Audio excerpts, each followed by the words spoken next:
Alrighty, hello Hawkeye fans, and welcome to another Hawk2Hawk interview. Today, joining me needs no introduction, of course. Head coach of the Iowa baseball team, Rick Heller. Coach, how we doing?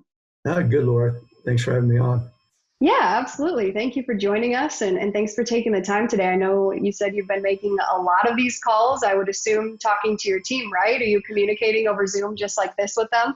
Yeah, we're communicating with our team, as a group once a week, and then each one of the coaches breaks down 4 or 5, 6 guys that we communicate with individually, and then we're also communicating through group texts and chat lines and stuff like that as well.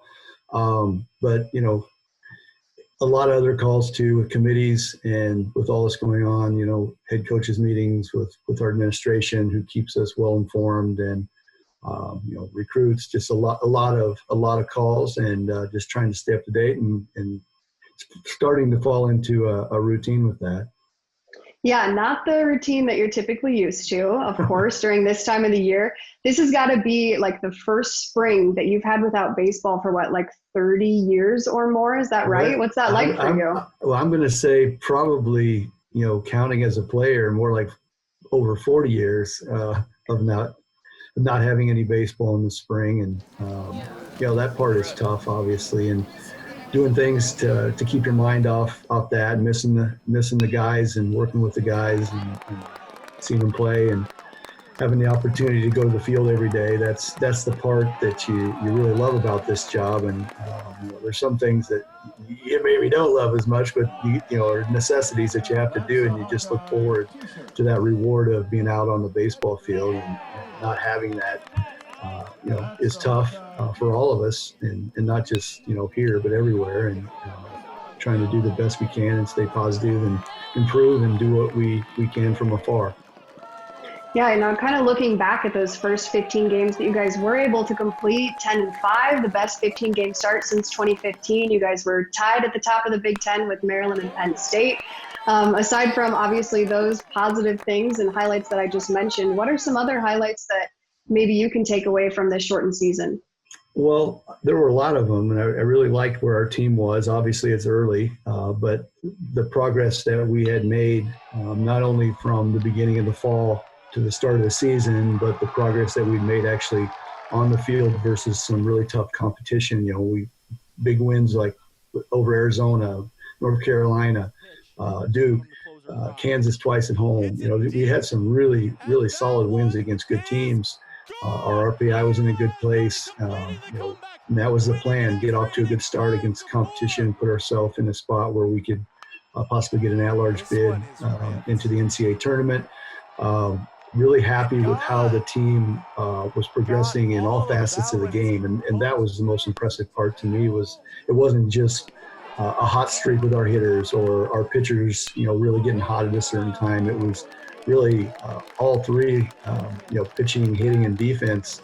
We were leading the Big Ten in hitting. We were leading the Big Ten in a lot of offensive categories. We were leading the Big Ten in fielding percentage. Our pitchers were, I think, in the top 5 in ERA and a lot of the statistics for pitching. And I really felt like the best was yet to come with the team, and especially with our pitchers. I felt like once they got into a little bit better groove and some warmer weather and playing in April, that the pitching staff had a chance to be really special. So I was really happy with the progress the guys made, and it came, that comes a lot from our assistant coaches who do a great job, and then our captains on this team. Those guys did a tremendous job as well. The team was in a good place with chemistry. The effort was there, and everything was just kind of going the right way for us. Yeah, so kind of switching gears here, you had said that you're on calls kind of all of the time. You said you might be losing your voice because you're talking to so many people all day. But aside from all of those calls and these kind of teleconferences like we're having right now, what kind of things are you doing at home to keep yourself busy and distracted?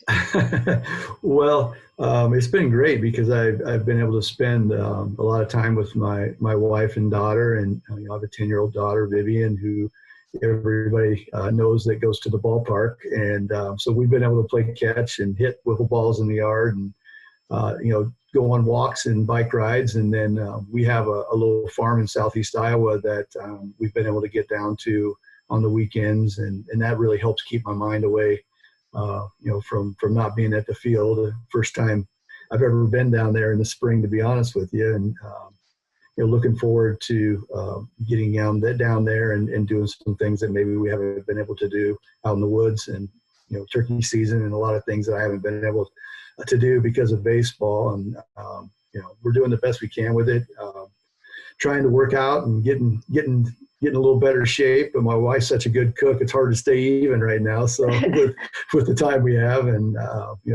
at night watching shows and not watching video as much as I would be.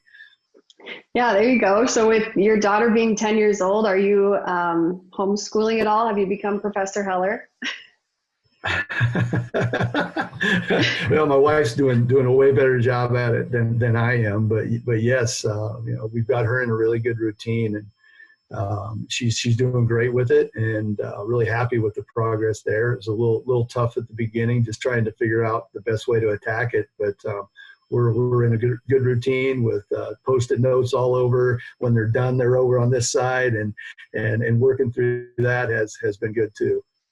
So a little structure for you guys too. I'm picturing a lot of Johnny Cash concerts coming from you at home. Is that true? Are you playing the guitar a little more?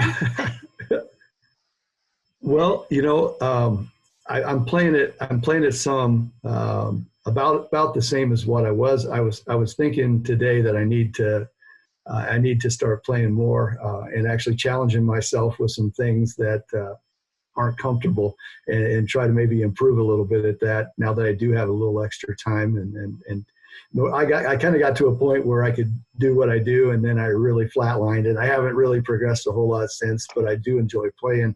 But when you're playing, you like to play with others, and you really can't do that right now. But I do pick the guitar up and play it a little bit every day for sure. That's awesome. Lastly here, is there any kind of messages that you want to send out to the Hawkeye fans? Anything you want to say to them?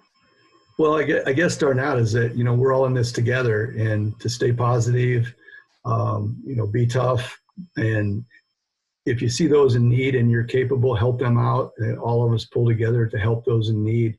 We're going to be back. We're going to beat this, and we're going to be back, and we're going to be even better, and we're going to be stronger. And when we do get back, we're going to need the best fans in the country, the Hawkeye fans, to be there even more for us than before. But we will be back, and go Hawks.